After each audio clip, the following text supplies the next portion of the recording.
City तहल का फटाफट में एक बार फिर से आप सभी का स्वागत है। नमस्कार, मैं आपके साथ रूही। चलिए शुरुआत करते हैं दिन भर की मुख्य गतिविधियों के साथ। पानीपत संजय चौक स्थित सीएम फ्लाइंग का फैक्ट्री में छापा। नकली घी व तेल बनाने की लगातार मिल रही थी सूचना। सीएम फ्लाइंग खाद्य एवं आपूर्ति विभाग के अधिकारियों के साथ की छापेमारी। घी के सैंपल लेकर टेस्ट के लिए भेजे गए लैब। सड़कों पर घूम रहे आवारा पशुओं की वजह से हो रहे पानीपत में हादसे। अचानक बस के सामने आई गाय की वजह से गई बस कंडक्टर की जान। जिला उपायुक्त बोले, आ रही फंड की कमी, जल्द करेंगे आवारा पशुओं को शिफ्ट। पानीपत के गांव कुटानी में गांव के मुखिया ने गरीब लोगों को बनाया मजबूर। रखवाला बना ग्रामीणों का दुश्मन, ग्रामीण दाने दाने को मोहताज। उपायुक्त धर्मेंद्र सिंह ने दिए महिला सरपंच की जांच के आदेश। जिले में कोरोना कहर नहीं ले रहा रुकने का नाम। कोरोना ने बढ़ाई स्वास्थ्य विभाग की चिंता। जिले में लगातार आ रहे रिकॉर्ड तोड़ मामले। दिन प्रतिदिन बढ़ती जा रही कोरोना सैंपलिंग की संख्या। सिटी तहल का फटाफट में अब खबरें देख लेते हैं सिलसिलेवार तरीके से।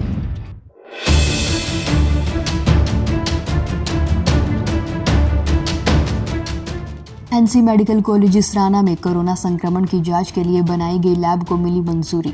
दरअसल एनसी मेडिकल कॉलेज इसराना में कोरोना संक्रमण की जांच के लिए बनाई गई लैब को मंजूरी मिल गई है। लैब को 31 अगस्त को NABL से मान्यता सर्टिफिकेट मिल गया है। अब कोरोना की जांच पानीपत में ही हो सकेगी और रोज 500 सैंपल की जांच की जा सकेगी। Lab in charge doctor Gurjeet Singh ने बताया कि एनसी मेडिकल कॉलेज एवं अस्पताल के माइक्रोबायोलॉजी विभाग के वायरोलॉजी लैबोरेटरी को कोविड-19 की जांच के लिए NABL की तरफ से अप्रूवल मिल गया है। एनसी मेडिकल कॉलेज की वायरोलॉजी सभी उच्च मशीनों से परिपूर्ण है। सभी मशीनें ISO सर्टिफाइड हैं और सभी मशीनें UPSC से कनेक्टेड है, जिससे बिजली जाने पर भी टेस्ट किया जा सकता है। यह लैबोरेटरी पानीपत की पहली लैब है। RT-PCR लैब बोलते हैं। ये अभी कोविड के टेस्ट के लिए होती है।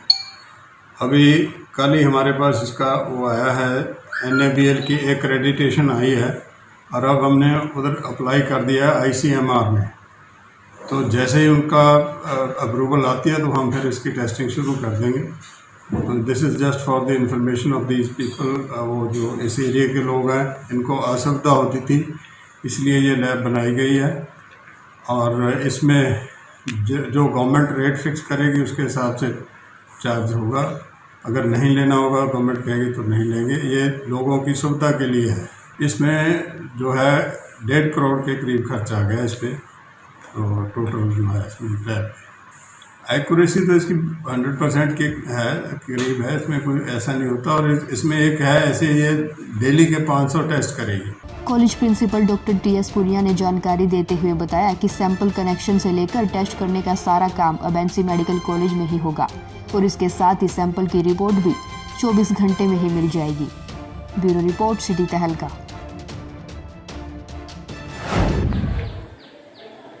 बर्नर का फॉर्म हाँ पर दो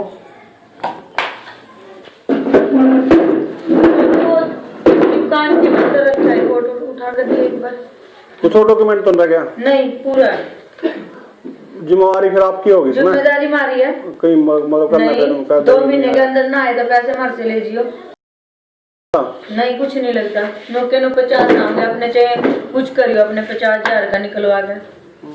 पानीपत में आजकल लोगों द्वारा बनाए गए गांव के मुखिया के पैसे लेकर लोगों को पक्के मकान बनवाने की वीडियो वायरल के बाद सुर्खियों में आई है महिला सरपंच। पानीपत के गांव कुटानी की महिला सरपंच मोनिका सरेआम गरीब ग्रामीण महिला व बुजुर्गों से पैसे लेकर फॉर्म भरने व काम नहीं होने पर पैसे वापस देने की बात कहती नजर आ रही है। गाँव के लोगों ने मामले की शिकायत पानीपत उपायुक्त धर्मेंद्र सिंह से की है। ग्रामीणों ने रोते हुए अपना दुख जताया और कहा कि उन्हें अपनी छत की चाहत में पैसे ब्याज पर लेकर गाँव की महिला सरपंच को दिए थे, लेकिन 3 साल बीत गए, ना पैसे मिले और ना ही मकान। ग्रामीणों ने आरोप लगाया कि जब वह पैसे मांगने उनके घर जाते हैं तो महिला सरपंच उन्हें जान से मारने की धमकी देती है। ग्रामीणों ने प्रशासन से उन्हें उनके पैसे वापस दिलवाने की मांग की है। वहीं पैसे लेन देन की वीडियो भी प्रशासन के पास पहुंच चुकी है। अब देखते हैं कि जनप्रतिनिधि के साथ प्रशासन क्या कार्रवाई करता है और इस प्रकार के भ्रष्टाचार पर क्या अंकुश लगाते हैं। 5-5 हजार रुपये लिए थे हमारे, तो पूरा भी नहीं हुआ, ब्याज बैठा ठग दिए थे हमने। जाओ तो बात नहीं करते, धमकी दे उन्हें कोई कभी करना होगा। किसने लिए थे पैसे? उन्हें सरपंच ने। अच्छा, क्या क्या दिए थे भाई? 5-5 हजार रुपये दे दो, तारा लोन पास करवा दूंगी। अच्छा, 80-90 हजार रुपये, लाख रुपये पीड़े कर देंगे, हरे पीड़े।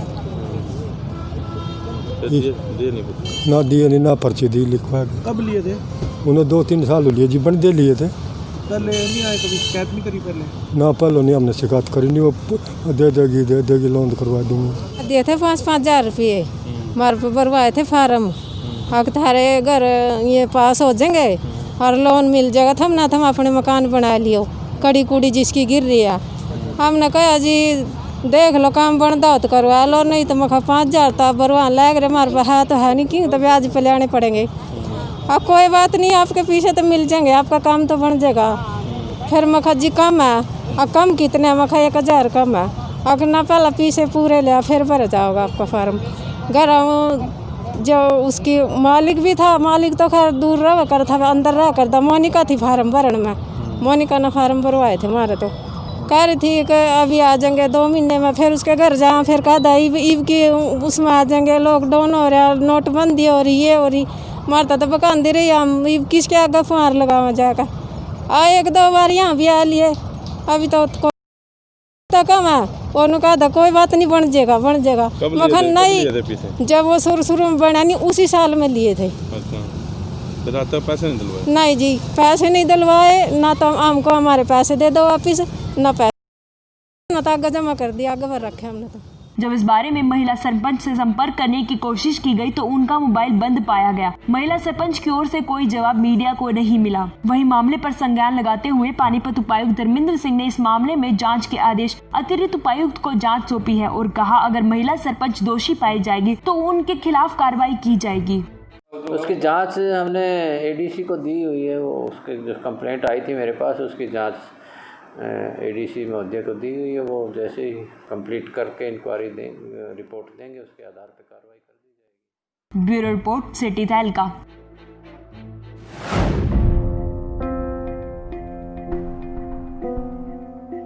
टेबल फैन बने युवक की जान का दुश्मन। दरअसल ताजा मामला पानीपत की देवनगर कॉलोनी का है, जहां अनिल नाम के एक 23 वर्षीय युवक की टेबल फैन के करंट लगने की वजह से मौत हो गई। घटना की जानकारी देते हुए मृतक के भाई सुनील ने बताया कि उसका भाई दुकान से घर खाना बनाने के लिए गया था। उसके 2 घंटे बाद जब सुनील घर गया तो उसने दरवाजे से अपने भाई को बहुत आवाज लगाई, लेकिन उसने दरवाजा नहीं खोला। जिसके बाद सुनील ने छत से जाकर देखा तो अनिल पंखे के साथ जमीन पर पड़ा हुआ था। उसके बाद उसने छत से नीचे जाकर कमरे से पंखे की तार निकाली और अनिल को होश में लाने के प्रयास किए, लेकिन वह नहीं उठा। जिसके बाद वह उसे सामान्य अस्पताल लेकर पहुंचा, जहां डॉक्टरों ने उसे मृत घोषित कर दिया। उन्होंने बताया कि उसकी मृत्यु टेबल फैन के करंट लगने की वजह से हुई है। मेरा भाई दुकान से घर पे गया खाना बनाने के लिए और मैं 2 घंटे बाद घर पे गया, आवाज़ लगाता रहा, उसने गेट नहीं खोला। फिर मैं छत पे चढ़ के देखा तो ये नीचे पंखा लेके गिरा पड़ा था। फिर मैं छत से कूद के अंदर घर में घुसा, वहाँ से मैंने कमरे की तार निकाली। तार निकालने के बाद मैं इसके पास गया, पंखा हटाया, इसको मैं हिलाया, ये उठा नहीं। फिर इसको उसी समय मैं उठा करके फ़ौरन हॉस्पिटल आया और हॉस्पिटल में इसको मृत घोषित कर दिया। ब्यूरो रिपोर्ट सिटी तहलका। करोड़ों रुपए की गो अभ्यारण्य शहर में दर्जनों गौशालाएं, लेकिन बावजूद उसके भी पानीपत शहर के जीटी रोड पर आवारा पशु और गोवंश आए दिन हादसों को न्योता दे रहे हैं। ऐसा ही एक ताजा मामला पानीपत के गांव शिवा पर्ल ढाबे के सामने पेश आया है, जहां एक प्राइवेट बस के सामने अचानक गाय आ गई, जिसे अनियंत्रित होने से बस ट्रक से टकरा गई और बस का कंडक्टर इस हादसे में बस से नीचे गिर गया, जिसकी मौके पर ही मौत हो गई। बस दिल्ली से चंडीगढ़ की ओर जा रही थी, जिसकी सूचना परिजनों को दी गई। वहीं घटना की सूचना मिलते ही पुलिस ने मौके पर पहुंचकर घटनास्थल का जायजा लिया और मृतक कंडक्टर के शव को कब्जे में लेकर पानीपत के सामान्य अस्पताल में पोस्टमार्टम के लिए रखवाया। बस कंडक्टर लुधियाना का रहने वाला था। घटना की सूचना मिलते ही लुधियाना से परिजन पानीपत से अस्पताल में पहुंचे, जहां पुलिस ने परिजनों को शव का पोस्टमार्टम करा, शव को उनके हवाले किया। फिलहाल मामले में पुलिस ने 174 की कार्रवाई कर फाइल बंद कर दी है। आए दिन हो रहे गोवंश और आवारा पशुओं के हादसे को लेकर जब जिले के डिप्टी कमिश्नर धर्मेंद्र सिंह से बातचीत की गई तो उन्होंने बताया कि किस तरह से जितनी भी गौशालाएं हैं वह ऑलरेडी फुल हो चुकी है और आवारा पशु और गोवंश को देखते हुए निगम कमिश्नर के साथ मीटिंग हो चुकी है और एक अलग से जगह तलाश कर ली गई है, जिसमें जल्द से जल्द इन आवारा पशु और गोवंश को शिफ्ट कर दिया जाएगा। और उन्होंने इन सब कामों के लिए फंड की समस्या भी बताई, जिसके चलते थोड़ा टाइम लग रहा है। अब देखना होगा जिला प्रशासन आवारा पशु और गोवंश के इस मुद्दे को कितनी गंभीरता से लेते हैं और कब तक सड़कों पर घूम रही आवारा पशुओं को किसी गौशाला में शिफ्ट किया जाता है। मैं चमकौर सिंह मेरा नाम है। मैं पंजाब के लुधियाना ज़िले के गांव नूरपुरा से रहने वाला हूं और गांव का साबका पंच हूं। हमारे गांव के दो ब्रदर दिल्ली से आ रहे थे, जैसे रवि कुमार और सुखविंदर पाल सिंह। रवि कुमार बस के आगे बैठा थी और सुखविंदर सिंह पिछली सीट पर बैठा थी। जब बस अपने पानीपत पुल के पीछे आई तो मुरे एक अचानक गऊ आ गई, जिससे ड्राइवर बचाने के लिए कोशिश करता हुआ गड्डी एक अज्ञात ट्रक से पीछे टकरा गई। ये हादसा हो गया जिसमें रवि कुमार की मौके पर मौत हो गई। ये सर कल सुबह मॉर्निंग में 1 बजे रवि कुमार था जो बस पे कंडक्टरी करता था। परल ढाबे के पास सिवा गांव के सामने एक आवारा गाय बस के आगे आ गई। उसको बचाने के चक्कर में अपना जो ड्राइवर है गाड़ी का संतुलन को बटा, उस फिर वो बस जो है अपना सामने चलते ट्रक से टकरा गई, जिस कारण ट्रक में बस में बैठे कंडक्टर की चोट लगने से मौत हो गई। ब्यूरो रिपोर्ट सिटी तहलका। अभी तक के अंक में बस इतना ही। अगले अंक में फिर हाजिर होंगे कुछ और नई खबरों के साथ। तब तक के लिए जुड़े रहें सिटी तहलका सच के साथ। नमस्कार।